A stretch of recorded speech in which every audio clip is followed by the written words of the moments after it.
You've got an issue. Yeah, I know. It's fucking iPad. It seems like your iPad has decided to betray you. It's two iPod. Oh, hello, ladies and Hey, gentlemen. what's up, guys? It's Brian Jason Nerd Talk.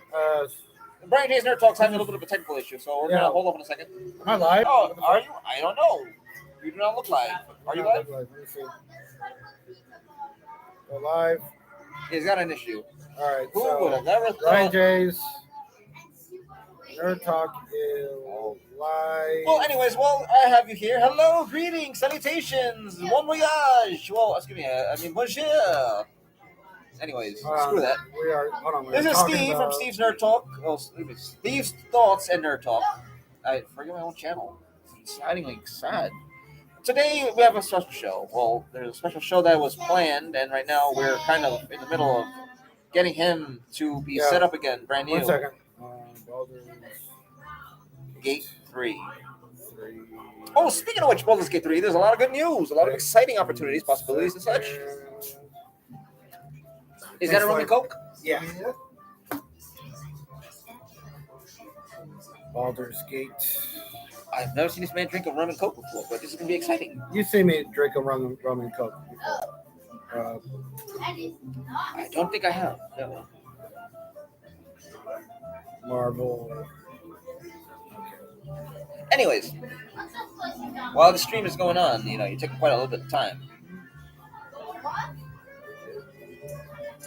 Smiling for it. There we go. All right, now we're going live. Let's see if it works. Yes. All right, great. Okay, we are live. Again, this is Steve from Steve's Thoughts and Nerd Talk with Brian J from Brian J's Nerd Talk. Brian J's Nerd Talk right here with everybody. We're here to talk to you about a couple things. He wants to talk to you about Secret Invasion, and I'm going to give you my thoughts on the matter as well as to... You haven't seen it yet, right? Well, I have no intention of watching it, okay? Okay. That shit looks so boring. Okay, so Secret Invasion, the series was absolutely terrible. It's the worst adaptation that the MCU has done so far. The writing was terrible. They killed off certain characters in a way that felt like it was just done for shock value. Like there wasn't a lot of thought being put into things. Like every reveal and twist for who was the Skrull was like revealed before they should have been revealed. And so the dramatic impact was just gone. The final episode was terrible. It was the worst, 40 minutes that the MCU has ever done. They created the most overpowered superhero in the history of the MCU. So powerful with no real development at all. And I just feel like it was all done for the sake of not for feminism and political correctness. It's like people want to see female superheroes and female characters everywhere. So let's make Amelia. I'm not going to spoil it. I'm not going to say who it is. But let's make this female character the most powerful superhero ever. And I know in the comic books they got Super Skrulls, but one of the first Super Skrulls got all four of the powers from the Fantastic Four. And here, this chick in the final episode got all the superpowers from 20 different superheroes and supervillains. Thanos' henchman, the Incredible Hulk, Captain Marvel, Captain America, who feels completely useless in the middle of all this. Captain America's the least powerful. He wasn't even necessary in comparison to everything else she got. It was totally crazy and insane, and it was a terrible show. I give it a 4 out of 10. The only reason I give it a 4, I thought some of the acting was good. I thought Nick Fury was really great. The actor who plays the villain in the show, I forgot his name, Kingsley Ben-Adir. He's a great actor. He was a great villain. He really knocked it out of the park. But other than that, Emilia Clarke was terrible. She is not a good actress. She sucks in just about everything. She was great in Game of Thrones because that was a character that was written well for her. But other than that, I mean, I can't think of anything else. There was some good action scenes here or there, but the ending was just terrible. It ended up being a terrible show. All right, go ahead. What were you going to say? Okay, so my thoughts about Secret Invasion from the trailer to the second trailer to the teaser and all of it. From there, to me, as someone who has read a lot of Marvel comics, is aware of a lot of characters, is sufficiently knowledgeable. It was not appealing. It did not draw my attention. It had no interest. What it gave me was, we're going to do a show to correct something that was done. It didn't need to be corrected. It needed to be corrected, but it should have never needed a correction because it should have never been. What was the correction? Performed. What was the correction? Oh, you mean Captain Marvel? But you Captain see, Marvel. okay, so that's the other thing, and I'm getting into spoiler territory here for some of the stories, Let's- but let's- I'm not let's- spoiling let's every. avoid- let's avoid Hold on, everything. I'm not going to spoil everything, but this is the other thing that the MCU has done that doesn't. They think they're making a profound political point with this, with the political issue we're going through with the refugee crisis and getting a lot of refugees and immigrants into America and other parts of the world because of whether it's climate change or whatever else. That's a little Now, political there. no, I know, but I want to. no, but I am talking about the political stuff here because I would like to because avoid it on my channel. I want to talk about this because the way the MCU is doing it is really really terrible, and so Skrulls, they decided to make the Skrulls good in Captain Marvel movie, so that they cannot find a home planet after like 27 years, 26 years. And so the Skrulls have immigrated to Earth. There's about 1 million Skrulls, and they've immigrated to Earth and they've assimilated and they're in hiding. There's millions of them that are in hiding, right? And so the political statement is that there are immigrants and refugees who are bad, that are bad apples, but not all of them are bad. But we have to persecute the ones who are bad, who are trying to come to our country to do bad things. But we can't generalize all of them, and we have to like give them chances or whatever, and not painting everybody under the same brush, which is a political statement that says nothing. It says absolutely nothing. It says nothing about the crisis. It says nothing about fixing the crisis. It's like we are just going to create these refugee plots and stories that don't really go anywhere, that don't really have a good resolution, and don't even try to give an answer to a problem that is big and complicated. They did this with Captain America. No, they did this with Hawk. What was the one? Captain America. No. The Winter Soldier one. Hawkeye and Winter Soldier. That's what it was called. No, yeah. Hawkeye is the Archer. That's Clint. No. The guy who becomes Captain America. Falcon. There we go. It's called Falcon and Winter Soldier. They made that political statement in the last couple episodes where, these people were refugees and they become terrorists because they got kicked out of their homes because like the rest of the 3.5 billion people came back. And so they were resort to terrorism and they kill innocent men, women, and children, right? And so it's like, we're saying that there are refugees who are bad, but not all of them are bad, but they will be bad if they're treated like shit, which says nothing. This political statement says nothing at all. And then they do the same thing in Secret Invasion, but it scrolls. And what did they say with this political statement? It's the same thing, but there's no resolution. There's no conclusion. There's no answering to anything. It's just a baseless political statement that is like the worst aspect of what people would call woke Hollywood with a woke mentality. It's like we're going to talk about these issues and we're going to try and make an issue, but we're not going to, we're saying nothing, basically. We're preaching without any content or context or substance to anything we're saying. And that's why Secret Invasion was terrible. And Falcon and the Winter Soldier was a good show. I liked it, even though the last episode was very hokey and very hollow and didn't really make a lot of sense. But what they did in Secret Invasion, they took what was done in Falcon and the Winter Soldier, and they made it even worse. It was like way worse than what was done.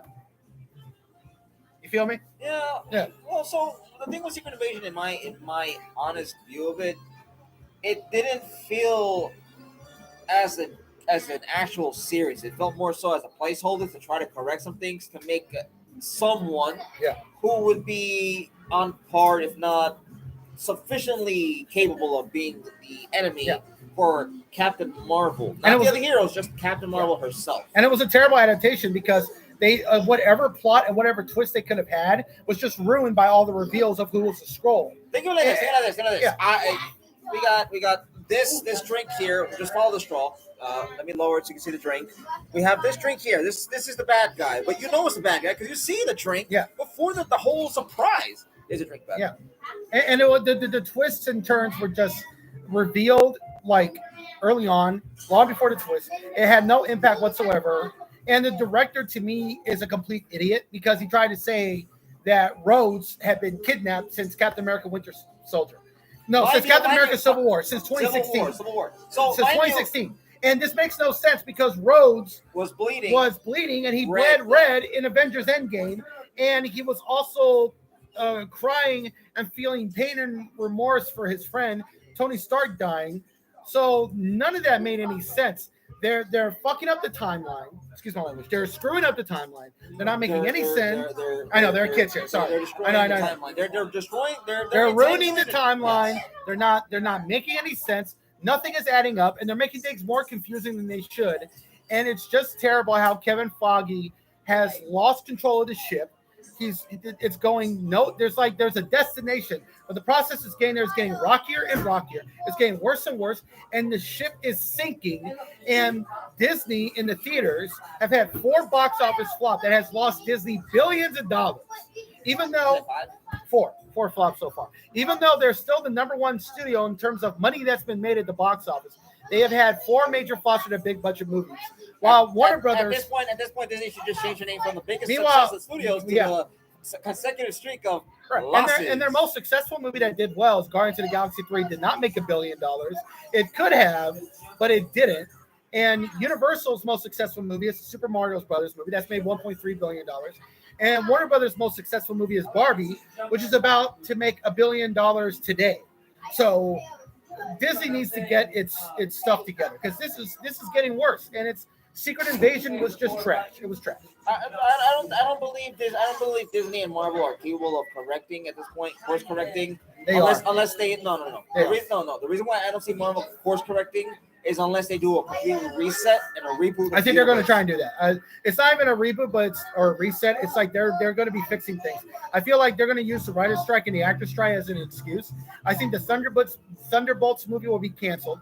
Because there's been no, it hasn't been announced yet. I think that movie could be canceled because the script is going nowhere. It's a mess, and they could just use the writer's strike as an excuse to delay stuff or to cancel it. Bob Iger has been smart in delaying so much stuff into 2024 and 2025. So that's smart because that's the other thing. There was too much content over the span of 2 years with Marvel and Star Wars from 2021 and 2023, and people on Disney Plus got completely burned out, and that's why they're still losing subscribers. And I don't know if Disney Plus will be around for another 2 years at this rate. In fact, Bob Iger, if he's smart, he will have to sell Disney to Apple before really doing anything major. I want to say this. Damn it, I forgot what I was going to say because you wouldn't shut up. It's not my fault. The point is, Disney has created more issues for themselves because of their inability to maintain continuity with storytelling. Storytelling has been their biggest because there's too much failure. content. Because there's too much content. I wouldn't say so much. No, content. it is too much content. No, it really is. The writers that. have said that because when they made WandaVision, it came out during the time when the writers for Doctor Strange and the Multiverse of Madness were writing and finishing the script, and they never watched WandaVision, which is why Wanda was the villain in Doctor Strange and the Multiverse of Madness. It did not make any sense, and there was a disconnect. And because there's too much content, the writers are not keeping up with what everybody is doing with the movies and the TV show, and that's why nothing is making any sense right now. And there's too many people doing too much stuff. Kevin Feige cannot keep it controlled. Kevin Feige cannot keep in control of everything that's going on in his house because there's too many cooks in the kitchen, there's too many writers, too much stuff going on, and too much content. So the problem that Disney has is that for one pot of soup, instead of having the chef, sous chef, and the line cook, they have 27 chefs, 96 line cooks, and 800 different other people. Yeah. There's too many people in one tiny craft room. It's impossible. Yeah, Lucasfilm has the same problem. The thing is that Lucasfilm has too much content, but Lucasfilm, the two writers and showrunners that are on the same page with the shows they're making is Jon Favreau and Dave Filoni. Meanwhile, everybody else can kind of do what they want, which is why Tony Gilroy with Andor did such an extraordinary job because he's making something that's connected to Rogue One in the original trilogy, but he can add in his own great, brilliant writing and gravitas to what he's actually doing, and that's what makes it so great. So, All right, anyways, moving on. We're killing too much time. We've already killed about 15 minutes now. I'm done talking about Secret Invasion. Okay, the show was absolute trash. So let's talk about Baldur's Gate 3. Wait, no. Before we get to Baldur's Gate, we want to mention this, that Microsoft Xbox, Activision Blizzard King are currently in discussion for being able to pass or go through with the deal in the UK. The CMA, the Competition Market Authority, I believe what it's called, is right now negotiating with Xbox and Microsoft because of the fact that their negotiations are ongoing. And this is something that was ordered by the CAT, the CAT, what was it? Competition Authority Tribunal. Yeah. To my fellow UK viewers, gamers, audience, I'm not familiar with your agencies. To be honest, I have a harder time dealing with the agencies. And here's the you thing, guys here. because the FTC has been shut down like 3 or 4 times now, 5 times now, 5 times. at least 5 times. The deal's going to go through whether or not the CMA rules in Microsoft's favor. So Because the deal, I also want to mention the fact that the reason why Microsoft and Xbox are not going to close the deal over the CMA because they want to do everything right. They want to do everything right, and also because by the book. If they're able to get a negotiation with the CMA, this will allow them for future acquisitions to be able to go through or to have not so much of a drawback of an issue, especially with the CMA, come on such matters. For instance, if such acquisitions were to be followed as listed in their documentation, say Sega, Square Enix, there were additional other studios that were listed. Well, we're just Sega, Square Enix because those the top that I remember off the top of my head. Those are the studio. If they're able to buy them, they would like to acquire them, and if the CMA is not going to put up such an on the fence type of denial objection to it, it'll help in the long run.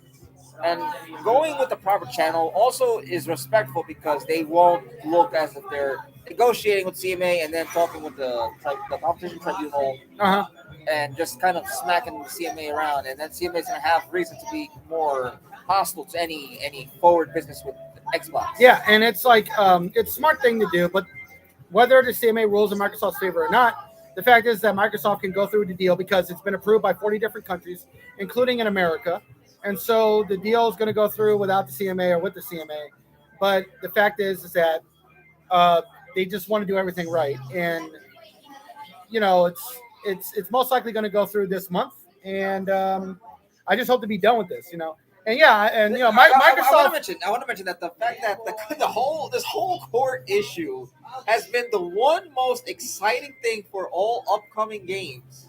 Yeah, there's a lot of big announcements. Has been truly mind blowing that we can't, including claiming that Elder Scrolls 6 could come out in 2026. I don't think that's going to happen. I think it's going to come out in 2027. That'll be late 2027. Yeah, that'll most likely be the case. But it's been an interesting set of circumstances. The FTC has completely embarrassed themselves. But I will say this, you know, Microsoft owning a major company and publisher and studio like this, it's not great for big tech to own so much. But the argument from the CMA and Sony was just so terrible. And they made themselves look bad because what they were accusing Microsoft for doing, Sony's been doing for the last 10 years. And it's gotten worse under Jim Ryan in the last 4 years. So just let it go through. Fuck it. I mean, if you're gonna make that level of hypocritical argument, you're fucked either way. So. And I want to say this: I do agree that big tech should not have the largest control over everything, over whatever it may be. It is within a sense reasonable that Microsoft have this acquisition because as the Sony diehard fans say that Xbox needs to bring the competition, get games out and such. Well, now that Xbox is about to be in the ability to own ABK, it allows them to bring out games, access more libraries, and now some diehards are upset. But moving away, and with the most recent it's only Sony fanboys are upset. And fanboys for both of those consoles are really stupid. Listen, they're both kind of idiots. If you want, I mean, why are you fanboying over a console? Just get all consoles. It's a piece of plastic. Get all platforms so you can play all video games. I want great games because I love video games.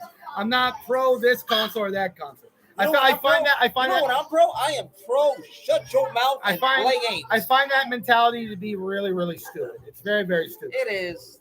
You know what's the greatest console of all time though? PC. Because Game Pass is on PC, you can also play PlayStation games 2 years later after they release the console. And you have the biggest market for all video games on PC. Although, I mean, PC is also the oldest console for gaming. That's where video games were first created and first played on a military base. The first game ever created was on a computer in a military base back in the 1960s. That would be what, Colossus back then? I forgot the name of the game. No, it was no. I'm giving you the game. I'm talking about the computer. Yeah, I think so. I think it was Colossus. But so But PC has been struggling this year. So many PC launches have been broken. Forspoken was trash on PC. I bought it for the PlayStation. I need to play it. I still haven't played it, and I want to live I stream bought it. it. I'm gonna criticize I bought it. I it. will make videos. I bought it. I want to play it, and I'm going to sell it to Book Off. That's what I'm going to do. But that PC launch was terrible. The PC launch for The Last of Us Part 1 was trash. The PC launch for Redfall was trash, as well as for Xbox Series X. The PC launch for Star Wars Jedi Survivor was also trash. I'm like, yo, PC fans, like, yo, I thought Cyberpunk 2077 was like the worst launch ever, and I love that game, but the bugs and the glitches and the crashes were crazy. I thought that was the worst launch ever until 2023. Bro, that shit is the worst. Anyway, that shit is the worst, bro. That was crazy. Let's move on. We're about to reach 21 minutes. So the next thing we're talking Let's about. Let's go another 30 minutes. I'm joking. Baldur's Gate 3 is what we're gonna talk about now. Well, you're about to hit 20. I'm about to hit 30. Right. 21. You're 21. Anyways, I'm almost 20. Baldur's Gate 3. The exciting parts about it is the concept, the landscape of the game. It is huge. It is. We're talking about Baldur's Gate. Baldur's Gate 3. Oh yeah, it's incredible. It is a huge. It looks game. so great. It looks. Yeah. It plays. It just. To the studio that's making it. And it's not even a major studio. And it's not even a big studio, but they make AAA games, and this is their biggest game. And so far, it's got a lot of love. It's considered a success so far. It's got great reviews. And the reason why a lot of some game developers or whatever are like trying to criticize it or telling gamers to not expect this level of artistry from everybody is, one, they're jealous. Two, this game isn't doing microtransactions, trying to steal more of your money.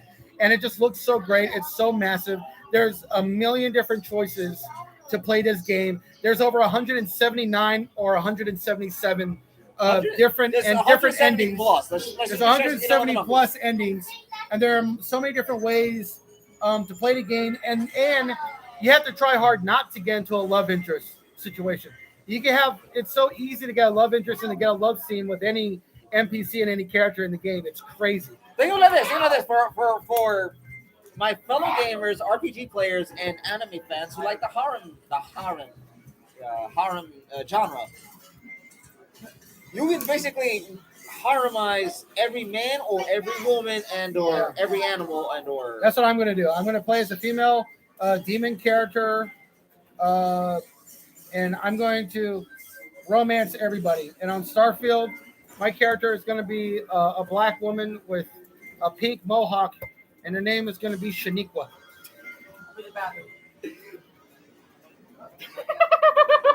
It's going to be the name of the character.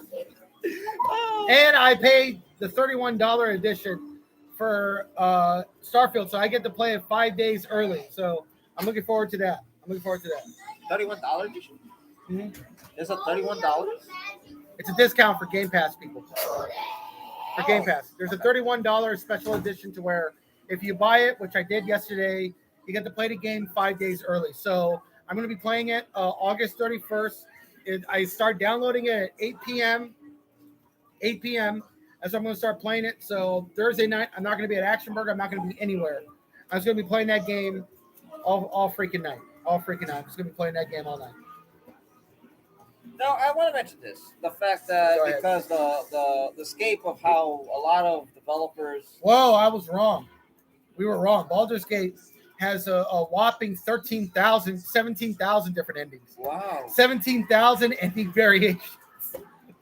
Goodbye. That is crazy. Goodbye all my time on the PlayStation. Goodbye all my time Goodbye on the my Switch. social life. Goodbye social life. Goodbye the fact that I'm going to probably lose out on a couple dates.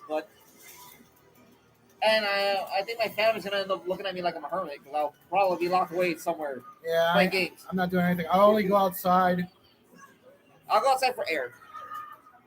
I'm only going to go outside to pay rent and to buy groceries. That's it. Yeah, same here. But I want to mention that studios being upset about how, this is not how you should view and or have expectations for AAA games. These studios are in the wrong. These studios need to be able to make this level of a game with their budget being AAA. For all the studios that are saying, Baldur's Gate 3 is a game you should have expectations about when it comes to AAA. No, it's the expectation that is supposed to be set by you as a developer, as a studio, as people working on development in the studios. This is the level of expectation for AAA. Unless Microsoft says this is gonna be a studio we buy and make quadruple A games with. Yeah. And also, I wouldn't mind that at this point because. And also, I just want to point out that Warner Brothers Discovery, Warner Brothers, for the Mac streaming service has lost over 2 million subscribers. So I just wanted to mention that. But go ahead, let's go back to Baldur's Gate 3. But I want to mention is like, how is that your job is to design, develop, create, and then bring to life that video game? When you're saying no. You shouldn't think that's how we're gonna make games, even though you work for a studio that has over 600 employees. That should be something you're able to do with reasonable expectation, without so many issues. Yeah. Financial issues being one, manpower being another, time for consoles should not even be an issue. It doesn't make any sense that people are saying this is an unrealistic expectation for AAA games. No, that is a realistic expectation for AAA games. You work for a company that has you in a studio with over 300, 400, 500, sometimes 600 plus employees. That should be something within your wheelhouse of being able to achieve. Yeah. And if you're not able to achieve that, well, then you're clearly not meant to be a game developer because you're not breaking the industry at all. The development studio behind Baldur's Gate 3, I applaud them for taking the time to make this game. This game is something I'm going to be invested in. Forget anything else. Like, you could have 20 other AAA games come out. I'll ignore them. Play this game. That's what I will do. Plus, my backlog needs to be played. Yeah. So for development studios to say no, you can't, Brian, you a gamer, you viewers, audience, unrealistic expectations for AAA games. No, that is a lie. That is wrong, and they are lying to you because this game has no, as far as we can tell, no microtransactions. It's a one and done game. Buy the game, play it. It's yours. We're not going to charge you for extra content. That is AAA right there. That is not. That's why I pre-ordered the game. I bought it for $80 for the PlayStation 5, and I'm gonna play it after I'm done beating Starfield. After I'm done with Starfield, I will play the game. I'm gonna buy it physical so I can play it at my leisure. Yeah. Same thing with Starfield. I'm trying to buy the physical copies for all the games I have on the PlayStation. It's like, wow, damn, I can't. Yeah, I'm fine buying it digital. Like, I don't know when a physical copy is going to be available for the PlayStation 5. I even asked people at GameStop, they don't know either. So it's good to buy digital now before, instead of just waiting for a physical copy. But yeah, Starfield I bought too for $31. So and that's going to be a lot of games. Yeah. With Space Magic. And I'm going to be my black woman known as Shaniqua will have the power of aliens. And I will be doing levitation. I will be levitating people. I'm gonna be doing all types of shit. Why do I feel like this is part of some movie script that I read somewhere or watched? Yeah, I think that's what the story is. We're gonna go to different parts, find pieces of the artifact to connect to the aliens, and you're end up gonna have superpowers. You're end up gonna have superpowers. You're gonna let me finish. You're gonna have superpowers that's gonna be connected to aliens. That means I think the human race or your main character is gonna be part alien or have alien DNA. That'll be really, really cool. Anyways, that'll be really cool. Anyways, ladies. I'm really drunk off of this Coke and rum, so I'm sorry, y'all. Let's take a moment to hear him slurp that whatever is left of the ice and water in that cup. It's over. Drink that. Drink that. That's not empty. Yeah, it is empty. It's not. It's Take a over. sip. Take a sip. There we go. We had him take a sip. So we're going to go to talk about Baldur's Gate 3. We already talked about Baldur's Gate 3. I thought we were going to keep on talking about it. We spoke about, the fact. What else is there to talk about? Well, we already mentioned the romances. We already mentioned the 17,000 endings. Yeah. We already mentioned the fact that the AAA studios romance a bear. He wants to romance a bear. We're going to romance a bear. He wants to romance a bear. You're going to do it too. At Baldur's Gate 3. I am not going to romance. Yeah, you are. We're going to romance men, women, and bears. I plan to romance only the women. We're going to romance bears. Not bears. No. Women, men, and bears. I feel bad for your character. No, You romance a bear and no. you don't romance a dog. Bro, if you don't do any of that, you're not getting the Dungeons and Dragons experience. Speaking of Baldur's Gate, though, Dungeons and Dragons movie.